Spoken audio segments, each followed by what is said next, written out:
we'll continue on. Just still on the imputation credit refunds, which some have suggested in the industry that a move like this would be inevitable from either side of government, that the government would get rid of it eventually. So, perhaps thoughts on? in my experience as a practitioner over several years, it is a fact that some funds have benefited tremendously, tremendous financial benefit, to the point where I've had individuals who have expressed embarrassment at the situation.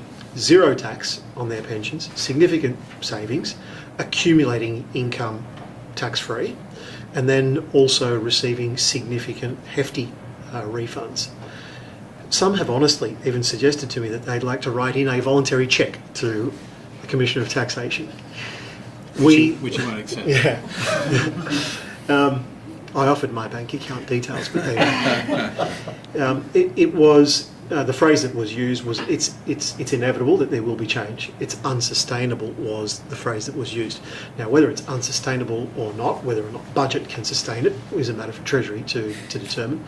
But I think everyone knew that the writing was on the wall and that there would be some form of attack or some form of change, if I can put it more elegantly. So I do think, yes, everyone expected it to be coming from an angle, from one of the parties in particular. Yeah, I think a lot of the numbers that have been thrown around in terms of budget savings on this are also based upon old data, particularly old SMSF data. So I think it's probably worthwhile to look to see the 1 July 17 changes and their impact, because clearly some of the examples of people who perhaps might have been rather embarrassed by the size of the refund cheque they get are people who run very large pension accounts inside self-managed super funds, and they can't do that anymore. And so not only have the very large funds, the ability to create a very large fund been removed with limitations on after-tax contributions, but then the ability to maintain these large, tax-free incomes being generated and so on, which resulting in large franking credits still arise. Now, there will still be some people, because of where they choose to invest and the proportion of which they choose to invest in Australian shares that generate franked income, that the nice thing about a franking credit is it's 30% credit, the tax rate for super funds is 15%. So there'll still be some, there may well be still some excess generated, but then it really depends upon the size of the accumulation account. Let's face it, pension assets are limited to 1.6, and in a $50 million fund, of which there's still some around, or $20 million fund, the chances of there being any excess franking credits, to be honest with you, are fairly slim, I would have thought, even with a double, because 100% of the fund's not going to be invested in Australian shares generating franked income, clearly, on those sort of dollars. One would hope not, anyway. So yeah, I mean, it'd be interesting.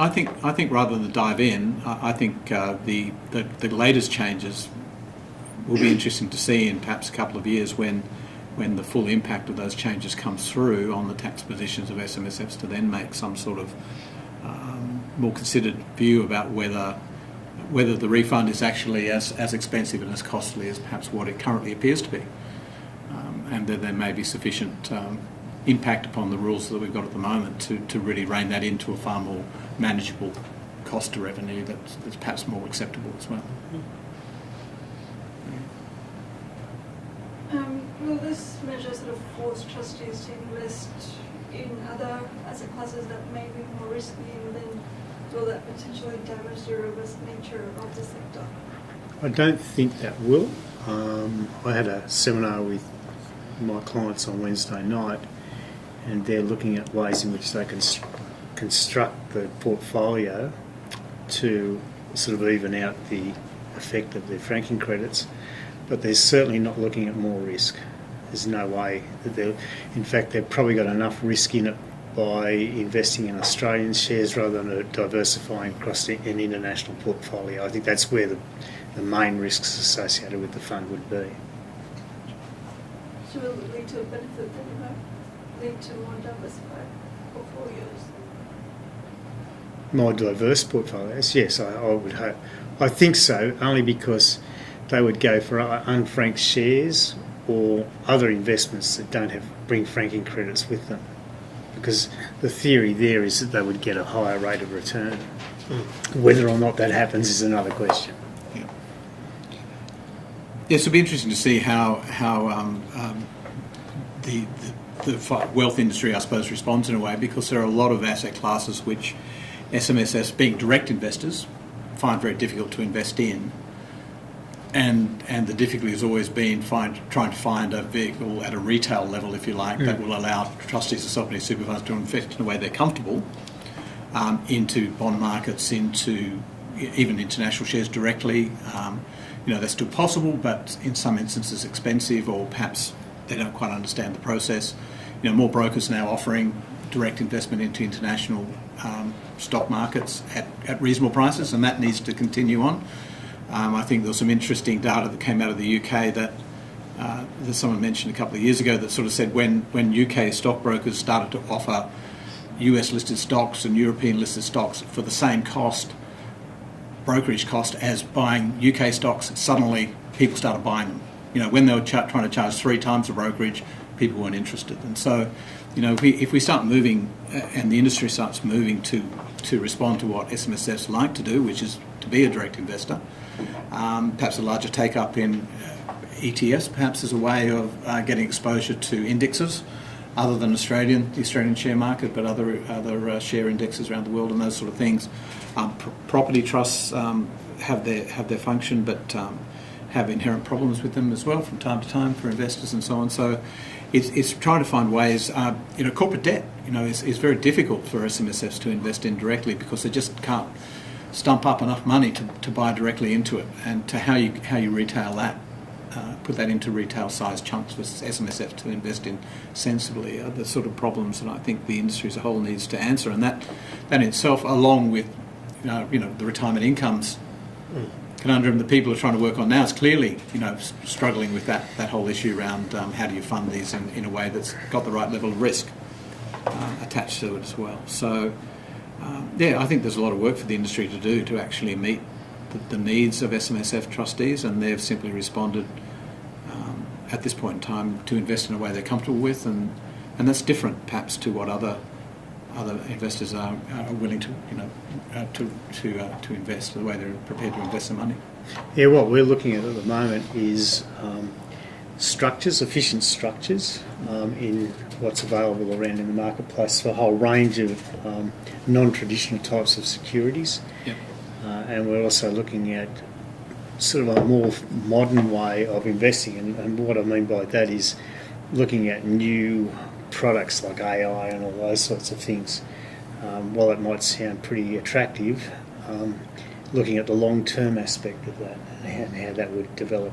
So, and there's quite a few interesting types of boutique investments, for want of a better name, that the trustees of self-managed funds are certainly interested in, even if it only may be a small part of the portfolio, but at least it diversifies. Yep. And while the proposal of imputation credit refunds, it's not policy yet. Yeah. What should practitioners be doing? Should they be preparing for change now, or is that maybe just jumping at shadows at this early stage? My view is probably a bit premature. An election is a way off, and it has to be won by the opposition, and then they have to adopt it formally, fully articulate the policy, and that might change even if they did form government. So it would be premature. I think it's healthy to keep it in mind and discuss it with clients and remind them of the fact that it's a possibility. But I think that restructuring portfolios, or advising clients to restructure portfolios, or restructuring a practitioner's practice themselves to get ready for it, is probably a bit too early. So you're not out there buying non-franked shares at the moment? No. I think one of the interesting things, and I haven't spoken to trustee events just in the last week or so, but very soon after the announcement, a lot of trustees thought it was announced and therefore it was law, and it happened. It had already happened, and had responded accordingly. We started selling portfolios down, and we're doing all sorts of things that in response to that. So I think one of the important things that advisors can do, whatever their profession is, to reassure their clients that it's not law yet, and it's not applying, and that it might be something that comes in the future, but certainly not something that necessarily they need to respond to. Having said that, some people have sort of said, yes, but the market's already moving, it's already responding to the possibility of that, and I need to move now to get, extract the benefits out of my investments and so on. So the answer is that it depends upon the client really as to whether they should be doing something or not, because some of them think that the market's already moving, perhaps to the detriment of their portfolio, and it's time for them to move their portfolio around already before there's further impact upon their portfolio. Others are happy to sit and wait and just sort of wait to see whether it happens or not. But it was interesting that a lot of people thought, simply because it was announced in the paper, that somehow it had happened already and that it was something that was going to, it was in the law and was going to impact upon their investments already. So that's obviously a clear message to get out to advisors. That's not the case.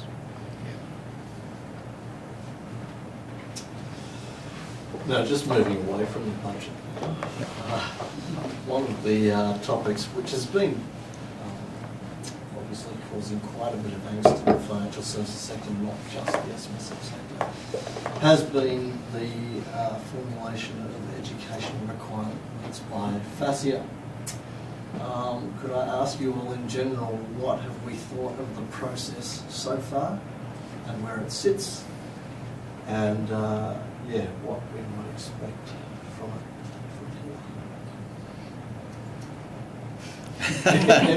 Anyone? Sorry, I just feel like I've been doing too much talking, but anyway, so well, look, anything. happy to kick it off. SISFA would always welcome further education of the sector more broadly, whether it's advisors or trustees themselves. And the structuring of that regime is all important. Unfortunately, for a long time in Australia, advice to SMSF owners has been almost unregulated. And when I say that, I mean the professional standards of that advice, or the advisor. It's welcome if there are measures that are put in place to professionalise the delivery of that service. And if that requires certain mandatory education standards, we would prima facie support that. I think it's very evident that there have been some cases, and that are very public cases, of horrific advice to retail investors of any description, SMSFs included. And anything that attempts to mitigate those sorts of instances occurring again has got to be welcome. But it's the old using a sledgehammer to crack a walnut analogy. The consultation, I'll leave that to someone else to talk about whether the consultation process has been adequate, but I think it's been well telegraphed. It's been talked about for quite a lengthy period of time. The well-resourced parts of town that have got an advisor network should have been able to prepare for this well in advance and to advise their advisors of what the requirements are and to help them fund it. For some of the smaller practitioners, sole practitioners, it might present a little bit of a challenge, and I think that there might be a little bit of a shake-up in the industry. It would be unfair if that was merely because of cost and the ability to get around to doing the courses. It would be unfair if that was the result just because of cost. So I think that it should be facilitative. We should be making, or the government should be making this as easy as possible for good advisors to qualify.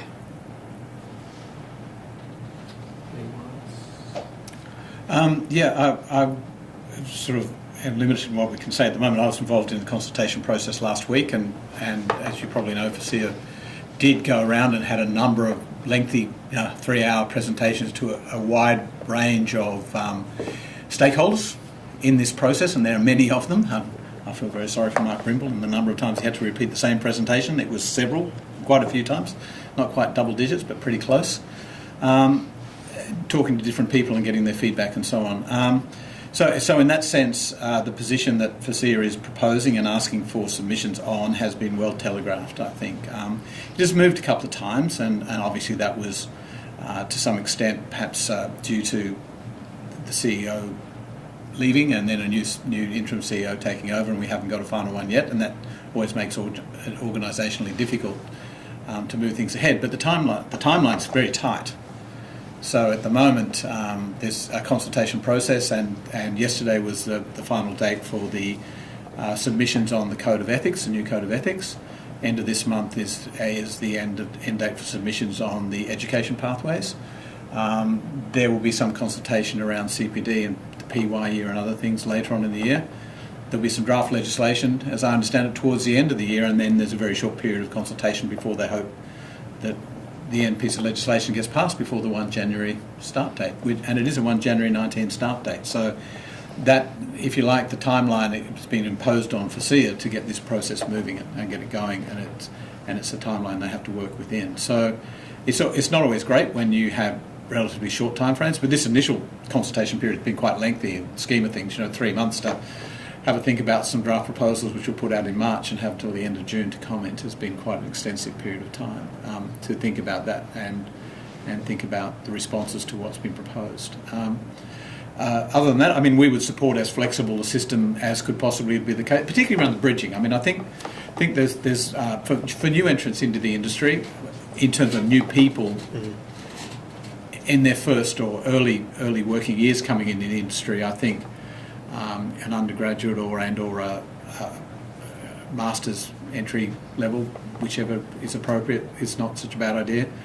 Bridging courses for everyone else, I think, and being as flexible in terms of the subjects that can be undertaken, other than there are obviously some compulsory subjects envisaged by FASEA as well, which we don't have a problem with.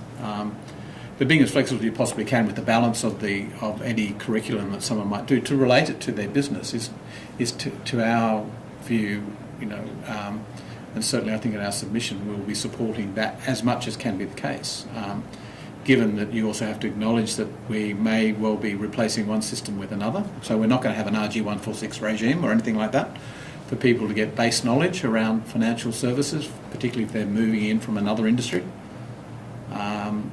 where they may have little or no knowledge of those things. So there is a base level of knowledge that needs to be attained, and that needs to be balanced with relevant education for people who are in business and really sort of saying, well, I don't want to do stuff that's irrelevant for what I do, but I want to be able to do some material that's going to be of use in my business as well as part of this process also, and I can use on a day-to-day basis in my business. So I guess it's a juggling act, and I'm not sure where it's going to end up. That's what the submissions are all about for the end of June, we've spent a lot of time talking about this, and as an association we started thinking about this time last year, in the vacuum of not even knowing what FASEA might come up with, but nevertheless seeing that we needed to start thinking about it and moving as an association to do with our members as well. And we feel probably our membership is a little different to a lot of others in that a lot of our members probably have qualifications which will satisfy FASEA as it is. So they might be looking at maybe 1 to possibly 3 compulsory subjects, and that's all they'll need to do because of the type of membership that we have. But clearly other associations and other professions like stockbrokers, insurance brokers, mortgage brokers and so on, accountants with limited licences only, are being caught up in a perhaps potentially far more complex education regime than what they feel they need to be involved in, and so I mean it's not up for me to talk to those sort of those people in those professions, but that's something that needs to be considered, I think, in the whole process as well. Yep. Yeah. Graham, are you seeing any discussion around? No, I mean, as administrators, we deal with accountants and financial planners that are, I think from our point of view, the better education would mean better quality self-managed funds that we deal with, and particularly for the strategic advice that's provided. But I mean, the qualifications, yeah, sure, we support that. One observation I've got is that younger people these days see financial planning as a professional career rather than a sales job, and I think that's a really important distinction. And I know that from my university teaching.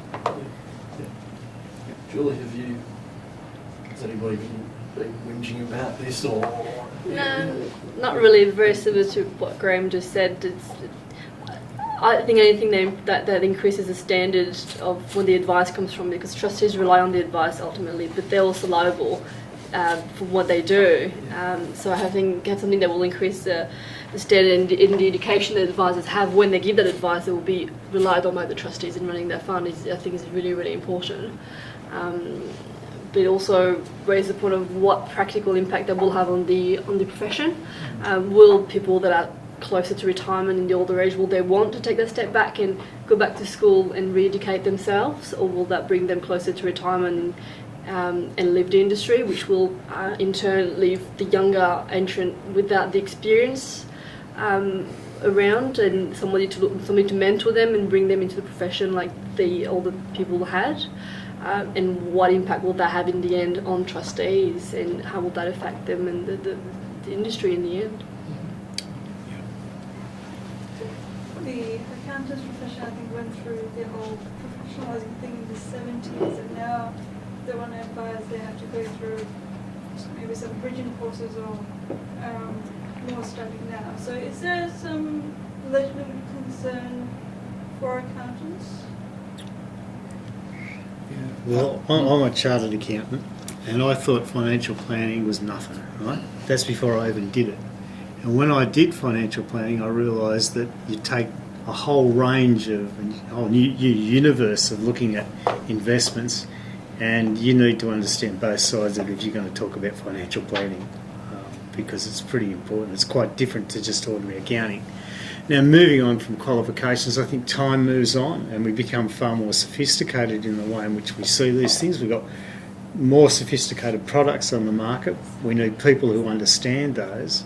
And so I think that, pushing accountants to understand what financial planning is about is very important if they're going to talk about those types of products. Yeah, the professionalism clearly, I think regardless of the what sort of vehicle people might choose to do their investments through, the Banking Royal Commission has clearly indicated that there are deficiencies at all sorts of levels in the way the wealth industry is structured. Perhaps maybe deficiencies is not the wrong word, but we need to rethink how people are paid for the work that they do and how they view the work that they do and so on. And so I think that there will be a real appetite politically and from the general public to see something happen quite dramatically with the FASEA changes into the profession. And that while I agree that the loss of experienced advisors is problematic, and we are looking to see exactly what sort of models we can come up with that will retain people within the industry, maybe not now giving direct advice because they may not be interested in going through the process to be allowed to give direct advice, but to stay in the industry to provide that mentoring of some of the younger advisors who are clearly bright and smart, and as Graham said, view it as a profession and as an advice industry rather than a sales job, but just don't lack the experience of 30 years or 40 years of the investment markets and so on, and to try and retain them within the industry for as long as possible, I think is something as an industry we should try and ensure. I think the UK experience was they lost 20% of their financial advisors when they put a similar sort of change through their requirements a number of years ago. I would not like to see that percentage of advisors lost simply because they can't give direct advice anymore to clients, and there surely must be other ways to retain those people within the industry without forcing them out as well. And so I think that's incumbent upon us to come up with those other solutions, because I think their choice not to participate in the education and to retire from advice is a valid one. For people at the right sort of age group, with X number of years to retirement and so on, clearly is not worth their while to go through a very expensive and very, 4 or 5 year process to perhaps prolong their working life by 2 years or 3 years. So but we have to find other ways to retain them within the industry, I think, and that's just as important. And I think I said that at our conference that you were there when we were winding up general remarks, that I'd hate to lose that experience out of the industry en masse. It would be a shame. There's also the impact on women. So women having to find the time to fit in education with family life and working lives, and that might not be the easiest things for people to do. And will that impact their choice in following that career? Will they decide it's too hard, there's too much to do, I can't fit all in, to the detriment of my family life, for example, and therefore will choose to follow a different career? And again, what impact will that have on the industry? the SMSF Association Conference of Dean Sanders said designations are not qualifications. Yep. Changing to obviously. So, what is the status of the professional designations? Are they being assessed properly? What's happening there? Yeah. I guess that's a wait and see.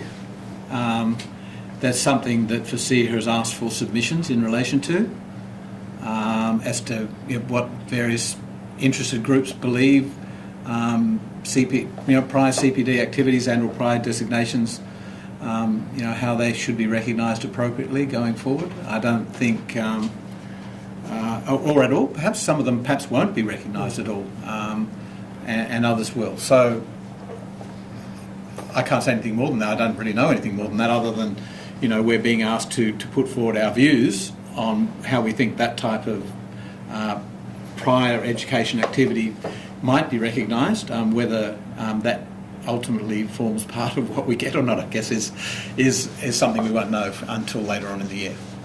But again, we would think that certainly designations which have gone through an appropriate educational framework, whether it's been through an official higher education institution or perhaps directly via associations and so on, is something at least potentially should be considered, rather than just said, dismissed outright. Yeah.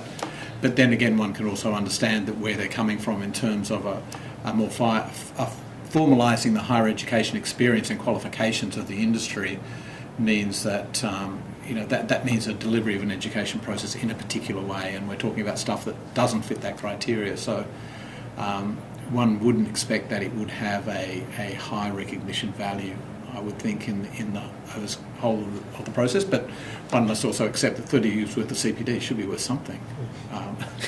If only the experience that brings in terms of the advice that you give as well. But then that comes back to, a lot of people with that sort of level of experience saying, well, I'm not in a position to continue on as well. So, yeah, it'll be interesting to see. I think it's valid for the industry to sort of ask them to consider it and to give some sort of value to it, and I think we should do that. But where that ultimately comes out in that framework that they come up with, I guess we'll have to wait and see. Okay, well, moving on to a different topic now. It would be remiss of us not to maybe discuss the Banking Royal Commission a little bit, even though obviously the SMSF sector hasn't been directly in the firing line. But I would ask, obviously we've heard some not so good stories about financial advice, obviously with CBA and AMP and Sam Henderson, but as an overall reflection, how do you think the SMSF sector has emerged from the advice segment of the Royal Commission so far? Is it safest for me to comment? Yeah. Go ahead. Well, perhaps safest for me because I'm not representing the sector that seems to be in the spotlight, or the organisations that are in the spotlight. And it's very unfortunate for them because although some of the stories that have emerged are horrific and terrible outcomes, they're large organisations, very large bureaucracies, and controlling every single individual with every single decision they make in every single client matter is a near impossibility. And almost irrespective of what the recommendations are, for example with regard to vertical integration of the business model or anything else that the Royal Commission might recommend and the government of the day adopt, we will never be able to eradicate bad outcomes. It will always occur, whether SMSF advisors, to SMSF trustees, or any other part of the advice sector.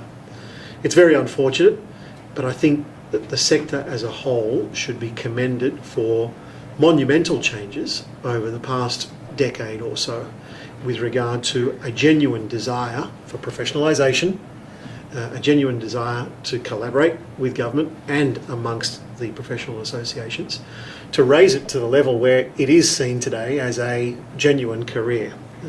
Advice is a genuine career, a legitimate career path for someone coming into entry level.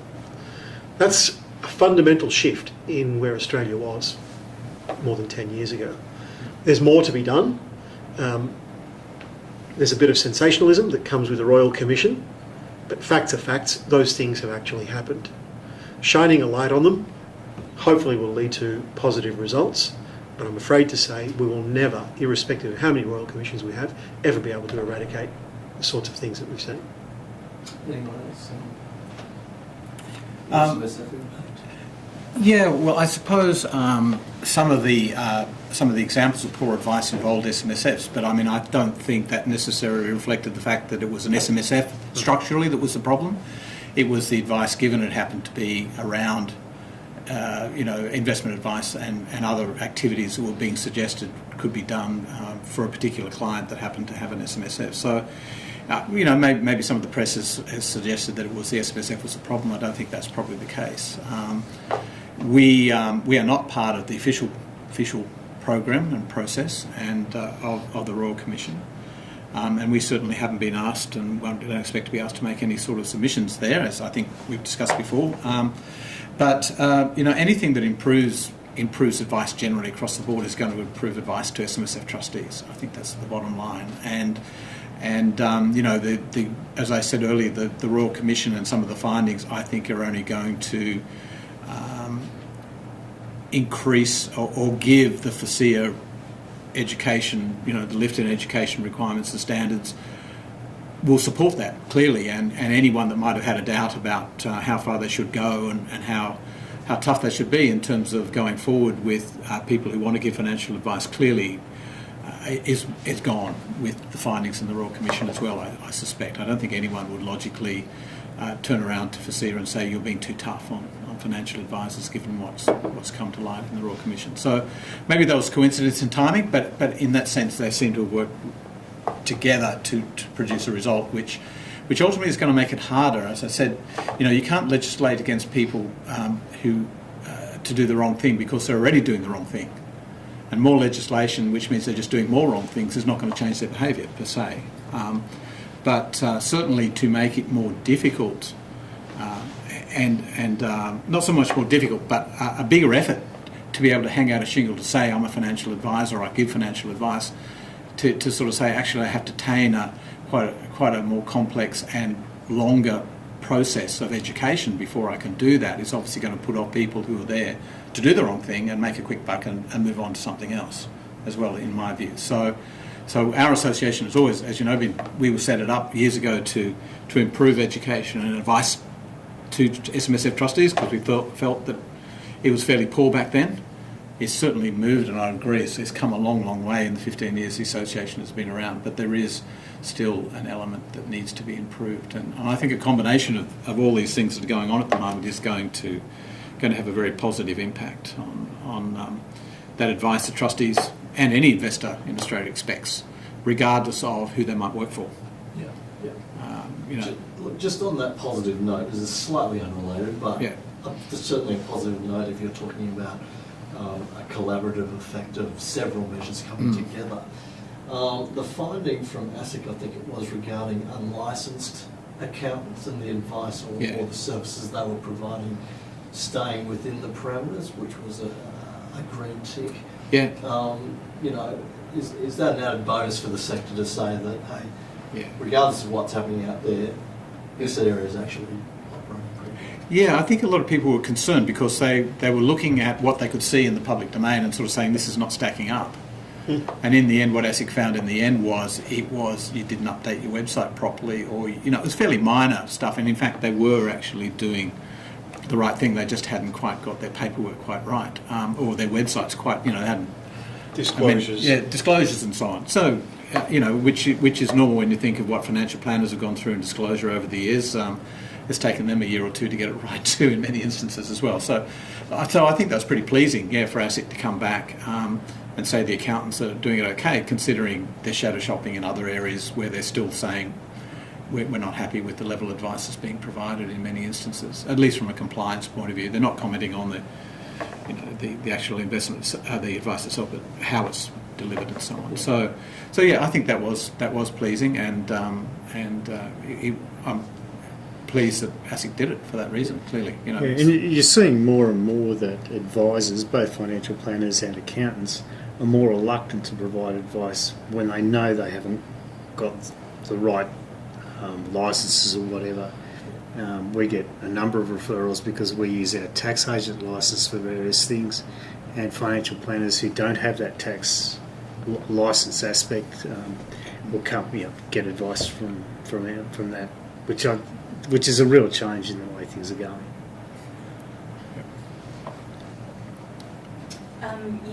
Peter, you talked about how all these different moving parts should help lift advice standards. Do you think the establishment of AFCA later this year will have some sort of positive effect as well? Sorry, the establishment of? AFCA, the new complaints authority? Yeah, I mean, I suppose those functions are already being undertaken just by disparate bodies at the moment.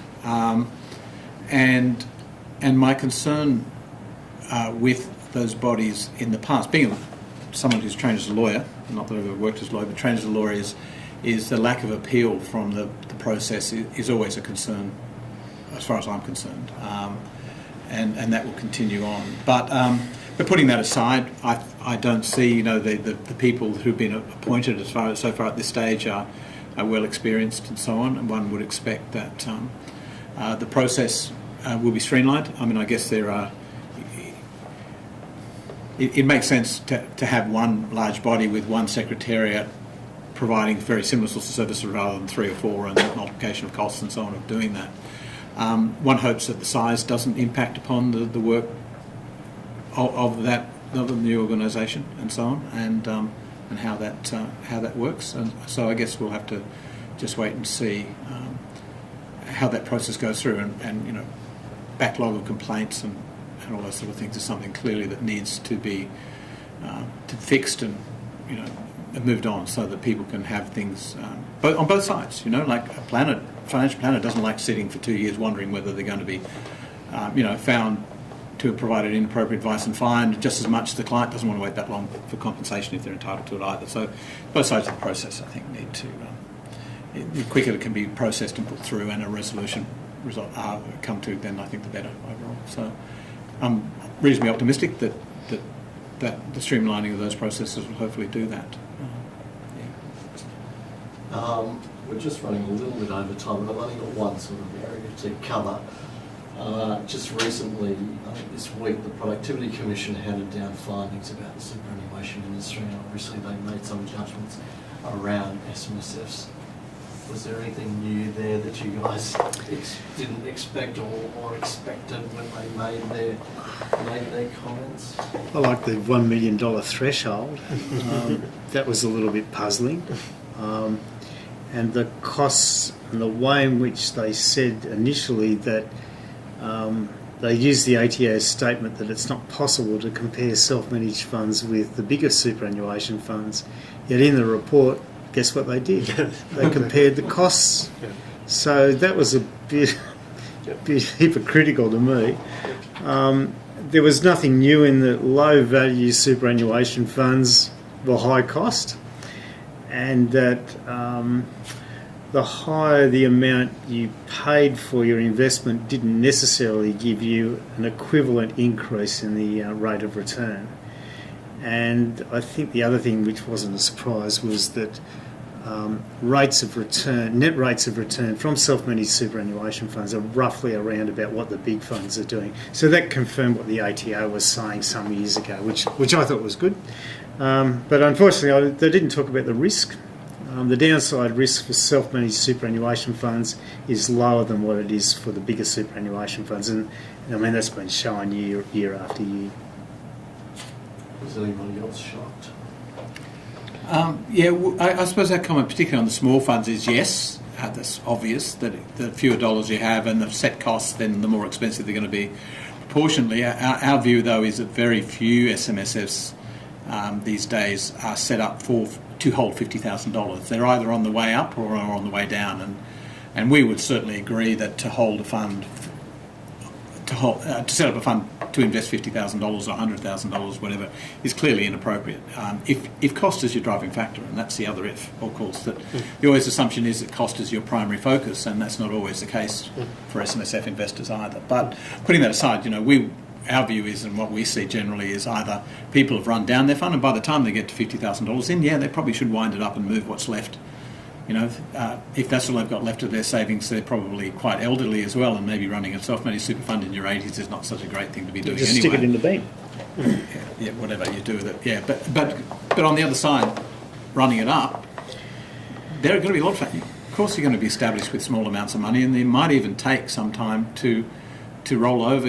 Larger amounts of money from other superannuation arrangements might take time, and there might be complications and all sorts of reasons. So you need to keep that in mind. That I think the trend, if you like, for funds that were small 5 years ago, and you look at them now, and they're well in excess of a couple of $100,000, which is again what you sort of would say was probably a minimum entry level. So they're building up, and the average minimum size SMSF is certainly steadily growing in size. Well, that's recognised in the report. Yeah. They talk about less small funds and all that sort of stuff, but they still pick on it, don't they? Yes. It's a surprise. And I would agree with Graham in the sense that $1 million sure will make an SMSF very cost effective. And that might be comparable to the very best APRA funds being run. But we all know there's lots of other funds out there that are not as cost effective as the very best ones that are being run in terms of cost and so on as well. And so we're of the view that a lower account balance fund size. So we're not talking about individual account balances. We're talking about total fund size. You can be smaller and still be very competitive in terms of overall costs compared to alternatives out there in the marketplace. So there. Our two comments. They were probably the more controversial positions that they took around SMSFs. Not controversial, just bold statements, I guess they make. But and we're comfortable with those, but we sort of feel that there are reasons for that wouldn't necessarily mean you shouldn't have an SMSF simply because you don't have collectively $1 million to invest. Chris, to Peter's point, and we obviously, none of you were expressing surprise about what they've said. Is there ever any enough recognition about the fact that small funds grow to a significant level? They seem to just criticise it from the point of view of we're looking at a point in time now and nothing's going to change from here. Yeah. Do you think there's ever enough recognition that these small balances actually go into the larger balances that they're now saying are? No, and I think it's precisely what Peter's trying to say is that snapshot, and it is a simplistic argument, and it is simply just looking at costs. I'm yet to encounter a significant number of clients who are coming to SMSF world because of costs. It's because of the flexibility that's afforded in terms of investment strategy, distribution strategy, members, estate planning as well. Transparency, I think. Transparency. Costs are a factor, there's no doubt about it, and some are very cost conscious, and for those it's indeed a very significant factor in making a decision about establishing, ongoing, winding up. But it's just by a long shot not the dominant factor, by a long shot. So the $50,000 snapshot, couldn't agree more. It's going to be cost inefficient. But wait a minute, because we're starting out, or we're winding up, or we're making a certain investment in Bitcoin, or wherever we're going, and we expect it to, a well-formulated investment strategy, and we think it's going to get to $1 million if everything goes right. What's wrong with that? What's wrong with incurring some additional costs, proportionally additional costs early, if we've got a well-articulated strategy that's going to get us to cost efficiency and significant wealth in retirement? So it's a simplistic review. That's what they were charged with. That's the responsibility of the PC, though, and so they've done a good job given what their mandate was. But it would be very refreshing for the mandate to be expanded. What about the flexibility offered? Are they the more appropriate vehicle for Australians seeking to build wealth in retirement, taking into consideration all of the factors that I've just mentioned? Julie, in your walk of life, do you see concern over cost as much as the emphasis is given from sectors or from parties outside of the SMSF sector? Not really. I think, as Graham mentioned earlier before, we mostly deal with accountants and financial planners. They're the ones having those discussions with the client. One observation that we make would just be that I think the current system with the default funds is sort of exploiting people's lack of engagement with super. I think in today's technology world, people want instant gratification and think about what's happening now with my money, and don't necessarily think about what's going to happen in 30, 40 years' time, and therefore don't necessarily engage very well with super. I bet if you ask the majority of people, they don't know what their superannuation balance is. The vast majority of my friends, they would have no idea. And I think that's quite a reflection, especially with the younger generation coming in and getting involved with super, because I think we mentioned that younger people are actually setting up super funds. So I think with changing that system will probably make people more willing to look into alternative options to super funds, which would be potentially the benefit, especially with the increase of the number of members going from 4 to 6. Again, that would open the doors to more people setting up super funds and doing more things with their super, getting more engaged and educated and having more control. With the recommendation, make SMSFs more popular with regard to more engaged choice. I think it's going to make it different. I think while SMSF's not directly in the firing line with they have made some recommendations around the structure of alternatives to SMSFs within the superannuation industry, and so yes, that will have an impact upon certain people's views around whether what's on offer, other than super funds, is more or less attractive than a self-managed superannuation fund. Clearly, and that's I think again. While SMSFs have not been directly in the firing line, and a number of different inquiries that are going on at the moment, SMSFs as an industry and those as a savings vehicle will be impacted by whatever ultimately comes out of the other, simply because they're a part of the bigger puzzle that's being examined. And while they're not perhaps under the microscope as much as some of the other arrangements, it's clearly that there'll be an impact on it one way or the other. I think it may have more to do with provision of financial advice. If that's done objectively, rather than the way in which it has been in the past, where it's been a bias based on dealer groups, then maybe if that objectivity ever became part of it, then you'd probably see more self-managed superannuation funds, because it's estimated that half the high wealth individuals, this is ASFA's research they did, half the high wealth individuals are in larger superannuation funds where they're paying higher fees than what they would have had they moved to a self-managed fund. Now, they may not be the right people, but surely there's a proportion of them there that would be suitable for self-managed funds.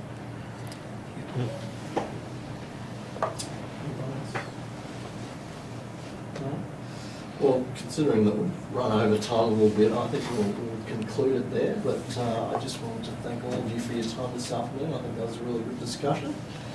And we do have some refreshments outside, so if you can hang around and share them with us.